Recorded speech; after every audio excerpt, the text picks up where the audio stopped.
प्यारे बच्चों और साथियों, आज है 22 जुलाई और 22 जुलाई को जो भी राष्ट्रीय अंतर्राष्ट्रीय घटनाएं हुई हैं जिनका संबंध हमारी परीक्षाओं से हो सकता है, बारी बारी से एक एक करके हम अध्ययन करेंगे और देखेंगे कि किस प्रकार के प्रश्न हमारी परीक्षाओं में आ सकते हैं और हमें उनके लिए रणनीति कैसी बनानी होगी। पढ़ाने से और पढ़ने से पहले आपसे रिक्वेस्ट है कि ज़्यादा से ज़्यादा बार इसको देखा करें, इसको नोट किया करें और पढ़ा करें। मैं आपसे बार बार कहा करता हूँ कि कृपया करके अपने आप को एक प्रेशर कुकर ना बनाएं। यहाँ से भर लो, वहाँ से भर लो, वहाँ से भर लो, वहाँ से भर लो, पता चला ब्लास्ट हो जाओ।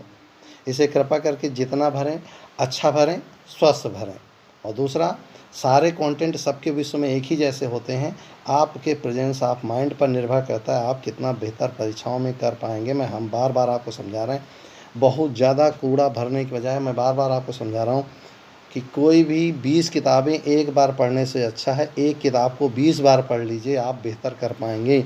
इसीलिए हम आपसे कहा करते हैं करंट अफेयर्स आप एक जगह से तैयार कर लें, उसी बिंदुओं को डिस्क्रिप्शन में लेकर जाके अच्छे से तैयार कर लें और 20-25 बार उसको रिवाइज कर लें, तो वो आपकी परीक्षा में ज़्यादा महत्वपूर्ण होंगे, ना कि एक बार में 20-25 किताबें पढ़ डाली और आया कुछ नहीं।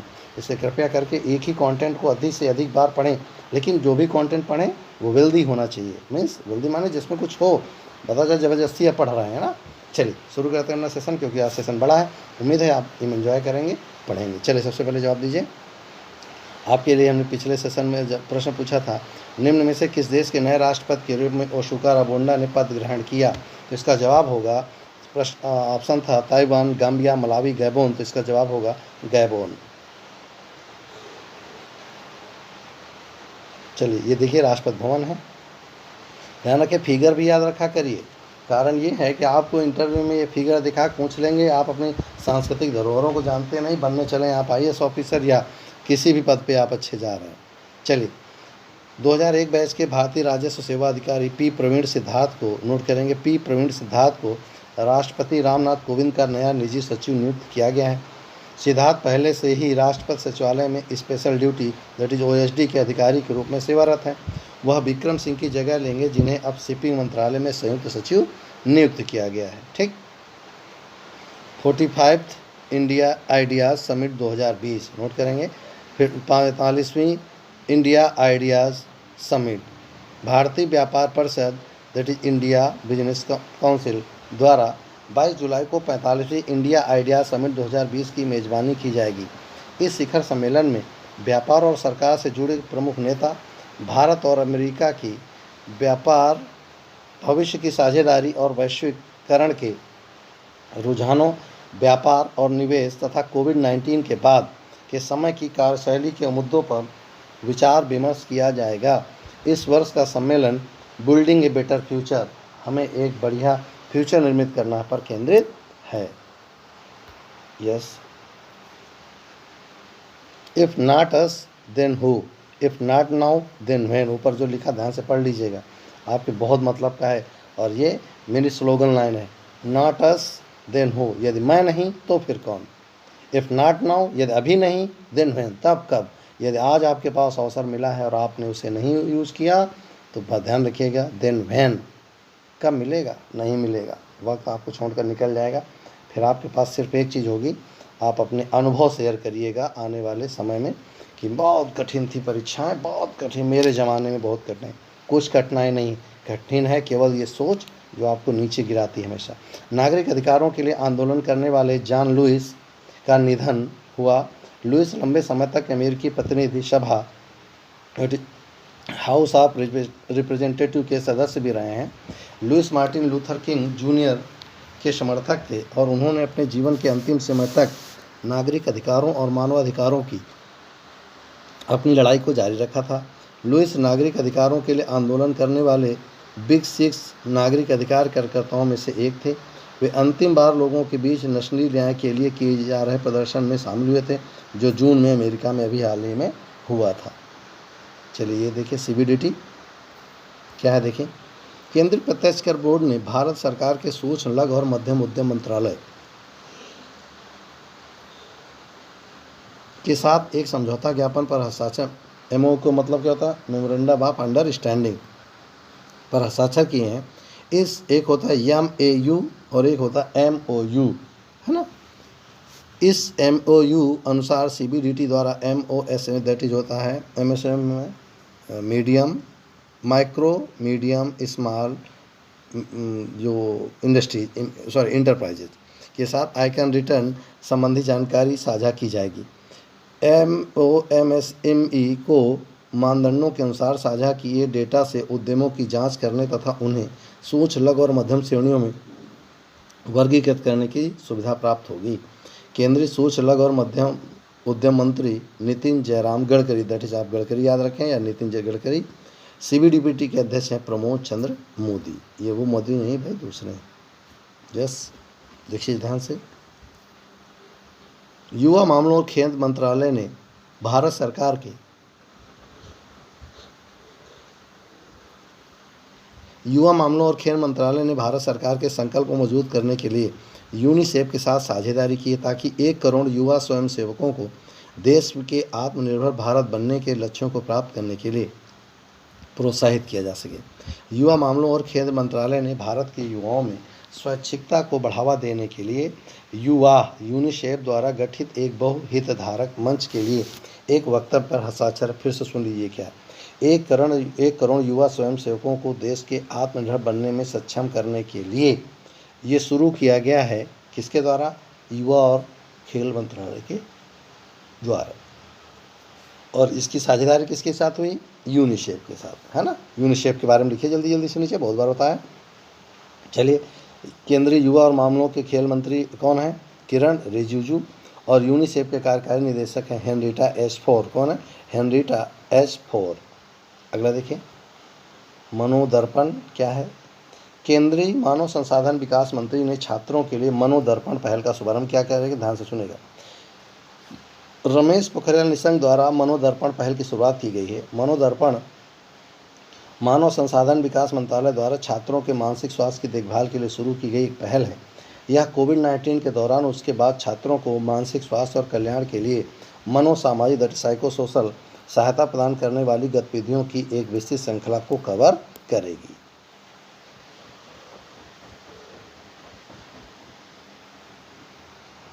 देखिए, ऑस्ट्रेलिया के पूर्व टेस्ट विकेटकीपर और अंतर्राष्ट्रीय क्रिकेट परिषद के पूर्व रेफरी बैरी जर्मन, नोट करेंगे। आपसे पूछेंगे अभी हाल ही में बैरी जर्मन का निधन हुआ, वह कौन थे? तो बैरी जर्मन का निधन हुआ, वह ऑस्ट्रेलिया के पूर्व विकेटकीपर थे और अंतर्राष्ट्रीय क्रिकेट परिषद के पूर्व मैच रेफरी भी थे। उनका जन्म 17 फरवरी 1936 को हुआ। उन्होंने 1959 में टेस्ट क्रिकेट में डेब्यू किया था। 1966 में ग्राउंड के रिटायरमेंट के बाद वह ऑस्ट्रेलिया के विकेटकीपर के लिए पहली पसंद थे।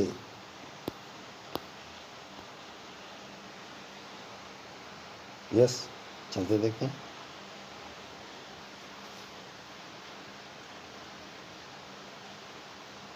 केंद्रीय खाद्य प्रसंस्करण उद्योग मंत्री हरसिमरत कौर बादल द्वारा मिजोरम में Zoram mega food park, note करेंगे कहाँ पर? मिजोरम में, नोट कर दीजिएगा परीक्षा के लिए। जोरम मेगा फूड पार्क के पेपर में आएगा। जोरम मेगा फूड पार्क का उद्घाटन किया गया।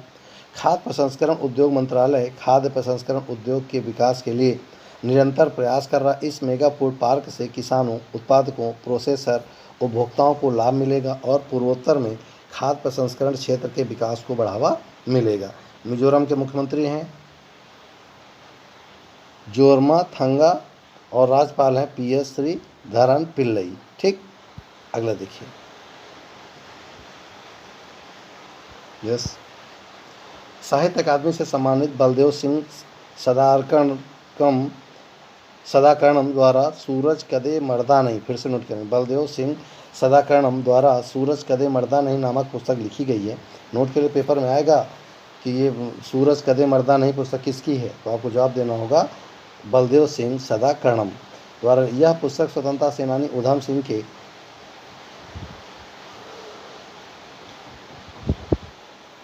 ध्यान से दिखेंगे। यह पुस्तक स्वतंत्रता सेनानी उधम सिंह के कई पहलुओं का वर्णन करती है। यह पुस्तक यूनिटार्स द्वारा प्रकाशित की गई है। पुस्तक का हाल ही में विमोचन किया गया है और इसे उधम सिंह की 80वीं पुण्यतिथि 31 जुलाई 2020 को औपचारिक रूप से लॉन्च किया जाएगा। किताब याद रखिएगा, सूरज कदे मरदा नहीं, हाँ वे कभी नहीं मर सकते, जो वो करके चले गए। चलिए चलें। यस, दिल्ली के मंत्रिमंडल ने मुख्यमंत्री घर घर राशन योजना, नोट करिएगा, मुख्यमंत्री आपसे क्वेश्चन पूछेगा मुख्यमंत्री घर घर राशन योजना कहाँ पर प्रारंभ हुई, तो दिल्ली में। इसके तहत अगले 6 से 7 महीने में राशन की होम डिलीवरी शुरू हो जाएगी और साथ ही इसे केंद्र सरकार की एक राष्ट्र एक राशन कार्ड योजना से जोड़ दिया जाएगा। इस योजना से लाभार्थियों के घर पर ही राशन पहुंचाएगा, जिसके लिए अभी उन्हें राशन की दुकानों पर जाना पड़ता है। दिल्ली के मुख्यमंत्री हैं अरविंद केजरीवाल और दिल्ली के उपराज्यपाल हैं अनिल बैजल। अरे अनिल त्रिपाठी नहीं भैया, अनिल बैजल। यस। अगला, वयोवृद्ध ओडिया अभिनेता विजय मोहंती का निधन। उन्होंने अपने करियर की शुरुआत थिएटर कलाकारों में की थी। क्वेश्चन क्या पूछेगा, विजय मोहंती जिनका अभी हाल ही में निधन हुआ, वह किस से संबंधित है, एक तो आना ही आना है। उनकी पहली फिल्म चिलिका टायर में उनके प्रदर्शन ने उन्हें राष्ट्रीय फिल्म पुरस्कार सहित कई पुरस्कार मिले थे। वह फिल्मों में विलेन की भूमिका के लिए सबसे ज़्यादा प्रसिद्ध हैं, जिनमें समय बड़ा बलवान, नागा फासा, शहरी बाघा, डंडा बालूंगा और चाका भूंदरी फिल्में शामिल हैं। इसके अलावा उन्होंने 2014 के आम चुनाव में भुवनेश्वर लोकसभा सीट से चुनाव भी लड़ा था। चलिए,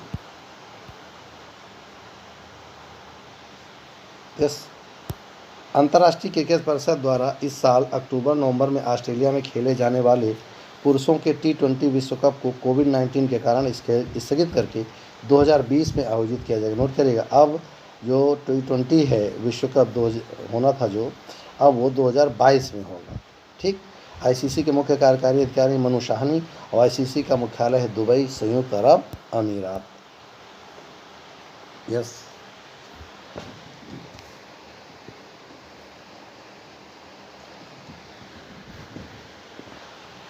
डिफेंस मिनिस्ट्री है ना, देखिए क्या है। रक्षा मंत्रालय की अधिग्रहण इकाई ने टैंक T90 SSK के लिए बारूदी सुरंग हटाने वाले उपकरणों की खरीद के लिए Bharat Earth Movers Limited that is बेल के साथ एक अनुबंध पर हस्ताक्षर किए हैं। रक्षा मंत्री राजनाथ सिंह द्वारा टैंक T90, नोट करिएगा, T90 SSK के लिए बारूदी सुरंग हटाने वाले 1512 उपकरणों की खरीद की मंजूरी दी गई है। इस खरीद की अनुमानित लागत 557 करोड़ रुपए है। इन उपकरणों को T90 टैंकों में फिट किया जाएगा, जिससे ऐसे टैंकों को बारूदी सुरंग बिछे क्षेत्रों में आसानी से आने जाने की सुविधा होगी। चलिए, आज के लिए हम बहुत इंटरेस्टिंग टॉपिक लेकर आए हैं, बहुत मज़ा आएगी आपको जानने की, क्योंकि हर कोई इसका झंडा लिए घूमता है, मेरे अधिकार ये हैं, मेरे अधिकार वो हैं। तो दुनिया के अधिकार क्या है मैं आपको पूरा दिखाता हूँ। ह्यूमन राइट्स पर आज हम लेकर आए और आपको बहुत मज़ा आने वाली है। चलिए, सबसे पहले बताइए कि क्या है राष्ट्रीय मानवाधिकार। एक एक करके हम पूरी कहानी सुनाएंगे, आप नोट तक चलिएगा। इसको जरूरी नहीं कि आप नोट करें, जो चीज़ नोट करने की होगी वो नोट करने हम बताते चलेंगे, अदरवाइज आपकी और इसको कॉन्सेप्ट के रूप में अपने पास रखिए। शुरू करते हैं। राष्ट्रीय मानवाधिकार आयोग एक स्वतंत्र वैधानिक संस्था है। ध्यान रखिएगा, इसका संविधान में कोई उल्लेख नहीं है। ये एक स्वतंत्र वैधानिक ऑटोनॉमस बॉडी है, जिसकी स्थापना मानव अधिकार संरक्षण अधिनियम 1993 के प्रावधानों के तहत 12 अक्टूबर 1993 को की गई। तो आपका जवाब होगा, मानवाधिकार आयोग की स्थापना भारत में कब की गई, तो 12 अक्टूबर 1993 को। मानवाधिकार आयोग का मुख्यालय कहाँ, नई दिल्ली। यह संविधान द्वारा दिए गए मानवाधिकारों जैसे, नोट करिएगा, जीवन का अधिकार, स्वतंत्रता का अधिकार, आप ये नोट करेंगे और कमेंट भाग में दीजिए संविधान में अनुच्छेद कौन कौन सा है, समानता का अधिकार आदि की रक्षा करता है और उनके प्रहरी के रूप में कार्य करता है। क्या होते हैं मानवाधिकार, जरा बताइएगा। संयुक्त राष्ट्र दैट इज यूनाइटेड नेशन की परिभाषा के अनुसार ये अधिकार जात, लिंग, राष्ट्रीयता, भाषा, धर्म या किसी अन्य आधार पर भेदभाव किए बिना सभी को प्राप्त है। मानवाधिकारों में मुख्यतः जीवन और स्वतंत्रता का अधिकार, गुलामी और यातना से मुक्ति का अधिकार, अभिव्यक्ति की स्वतंत्रता का अधिकार, सब आर्टिकल बन रहे हैं, काम एवं शिक्षा का अधिकार आदि शामिल हैं। कोई भी व्यक्ति बिना किसी भेदभाव के इन अधिकारों को प्राप्त करने का हकदार होता है। चलिए, इसका अब इतिहास सुनते हैं। मानवाधिकारों की सार्वभौम घोषणा एक महत्वपूर्ण ऐतिहासिक दस्तावेज है, जिसे संयुक्त राष्ट्र महासभा द्वारा, नोट करेंगे, संयुक्त राष्ट्र दिवस कब मनाया जाता है, 10 दिसंबर को। 10 दिसंबर 1948 को पेरिस में अपनाया गया। अब एक चीज़ यहाँ सुन लीजिएगा, प्रथम विश्व युद्ध, द्वितीय विश्व युद्ध के बाद विश्व की स्थितियाँ इतनी गंदी हो चुकी थी कि देश दो भागों में बट चुका था, एक मित्र राष्ट्रों से, एक धुरी राष्ट्रों से। लेकिन अब इन मित्र राष्ट्रों, धुरी राष्ट्रों से लड़ाई ही करते रहना कोई विकल्प नहीं था। उनसे बचने के लिए, और उसमें बहुत सारे लोगों के अधिकार छीने गए, मार डाले गए। उनके अधिकारों को संरक्षित करने के लिए 10 दिसंबर 1948 को पेरिस में इसे अपनाया गया था कि कैसे लोगों के अधिकारों को सुरक्षित रखा जाए। मानव अधिकारों के इतिहास में यह बहुत महत्वपूर्ण घोषणा है, क्योंकि इसके द्वारा ही पहली बार मानव अधिकारों को सुरक्षित करने का प्रयास किया गया था। प्रत्येक वर्ष 10 दिसंबर को यूएसडीआर की सालगिरह के रूप में मानवाधिकार दिवस मनाया जाता है। 1991 पेरिस में हुई संयुक्त राष्ट्र की बैठक ने सिद्धांतों का एक समूह, जिन्हें पेरिस सिद्धांतों के नाम से जाना जाता है, तैयार किया, जो आगे चलकर राष्ट्रीय मानवाधिकार संस्थाओं की स्थापना और संचालन की नींव साबित हुई। इन्हीं अधिकारों का अनुसरण करते हुए भारत में मानवाधिकारों में अधिक जवाबदेही और मजबूती लाने के उद्देश्य से मानव अधिकार संरक्षण अधिनियम 1993 बनाया गया था। यह अधिनियम सभी राज्य सरकारों को भी राज्य मानवाधिकार आयोग बनाने का अधिकार देता है। अब क्या है इसकी संरचना, देखिएगा। नेशनल ह्यूमन राइट काउंसिल एक बहुसंसदीय सदस्यीय संस्था है, जिसमें एक अध्यक्ष सहित 7 सदस्य होते हैं। नोट करिएगा कितने लोग होते हैं, 1 + 7 = 8। यह आवश्यक है कि 7 सदस्यों में कम से कम 3 पदेन एक्स ऑफिसो सदस्य होने चाहिए। 3 पदेन माने जो कहीं बाहर से लाए गए हों, बाहर से मतलब किसी अन्य क्षेत्र के, जो उनको अनुभव प्राप्त हो। अध्यक्ष और सदस्यों की नियुक्ति राष्ट्रपति द्वारा प्रधानमंत्री की अध्यक्षता वाली, सही सदन कहा जाए, जिसे प्रधानमंत्री चाहे राष्ट्रपति तो वही करेगा, उच्च स्तरीय कमेटी की सिफारिशों के आधार पर की जाती है। अध्यक्ष और सदस्यों का कार्यकाल 5 वर्ष या 70 वर्ष की उम्र जो भी पहले पूरी हो। न समझ में आए तो क्लास में पूछ लीजिएगा। इन्हें केवल तभी हटाया जा सकता है जब सुप्रीम कोर्ट के न्यायाधीश की जांच में उन पर दुराचार या असमर्थता के आरोप सिद्ध हो जाएं। इसके अतिरिक्त आयोग में 5 विशिष्ट विभाग, विधि विभाग, जांच विभाग, नीति अनुसंधान, कार्यक्रम विभाग, प्रशिक्षण विभाग और प्रशासन विभाग भी होते हैं। आपसे क्वेश्चन यहीं से बन जाएगा, इनमें से मानवाधिकार में कौन सा आयोग कार्य नहीं करता। राज्य मानवाधिकार आयोग में अध्यक्ष और सदस्यों की नियुक्ति राज्यपाल द्वारा राज्य के मुख्यमंत्री, गृह मंत्री, विधानसभा अध्यक्ष और नेता प्रतिपक्ष के परामर्श पर की जाती है। चलिए इनका काम देखते हैं। मानवाधिकारों के उल्लंघन से संबंधित कोई मामला यदि एनएचआरसी के संज्ञान में आता है या शिकायत के माध्यम से लाया जाता है तो एनएचआरसी को उसकी जांच का पूरा अधिकार होता है। इसके पास मानवाधिकारों के उल्लंघन से संबंधित सभी न्यायिक मामलों में हस्तक्षेप करने का अधिकार है। आयोग किसी भी जेल का दौरा कर सकता है और जेल में बंद कैदियों की स्थिति का सुझाव, निरीक्षण एवं सुधार के लिए सुझाव दे सकता है। एनएचआरसी संविधान या किसी अन्य कानून द्वारा मानवाधिकारों को बचाने के लिए प्रदान किए गए सुरक्षा उपायों की समीक्षा कर सकता है और उनमें बदलाव की सिफारिश भी कर सकता है। एनएचआरसी मानवाधिकार के क्षेत्र में अनुसंधान का कार्य भी करता है। आयोग प्रकाशनों, मीडिया, सेमिनारों और अन्य माध्यमों से समाज के विभिन्न वर्गों के बीच मानवाधिकार से जुड़ी जानकारी का प्रचार करता है और इन अधिकारों की सुरक्षा के लिए प्राप्त उपायों के प्रति जागरूक भी करता है। आयोग के पास दीवानी अदालत की शक्तियाँ हैं, यानी जानेंगे दीवानी माने जमीन संबंधी। यह अंतरिम राहत भी प्रदान कर सकता है। इसके पास मुआवजे या हर्जाने के भुगतान की सिफारिश करने का भी अधिकार है। एनएचआरसी की विश्वसनीयता का अंदाज़ा इसी बात से लगाया जा सकता है कि इसके पास हर साल बहुत बड़ी संख्या में शिकायतें दर्ज होती। यह राज्य तथा केंद्र सरकारों को मानवाधिकारों के उल्लंघन को रोकने के लिए महत्वपूर्ण कदम उठाने की सिफारिश भी कर सकता है। आयोग अपनी रिपोर्ट भारत के राष्ट्रपति के समक्ष प्रस्तुत करता है, जिसे संसद के दोनों सदनों में रखा जाता है। एनएचआरसी की सीमाएं क्या हैं, कहाँ पर इसको रोका गया है। एनएचआरसी के पास जांच करने के लिए कोई भी विशेष तंत्र नहीं है। अधिकतर मामलों में संबंधित सरकार को मामलों की जांच करने का आदेश देता है। पीड़ित पक्ष को व्यवहारिक न्याय देने में असमर्थ होने के कारण भारत के पूर्व अटॉर्नी जनरल सोली सोराब जी ने इसे इंडिया टीजिंग इल्यूजन की संज्ञा दी थी, मतलब चिढ़ाने वाला संस्था। एनएचआरसी ने के पास किसी भी मामले के संबंध में मात्र सिफारिश करने का अधिकार है। वह किसी को निर्णय लागू करने के लिए बाध्य नहीं कर सकता।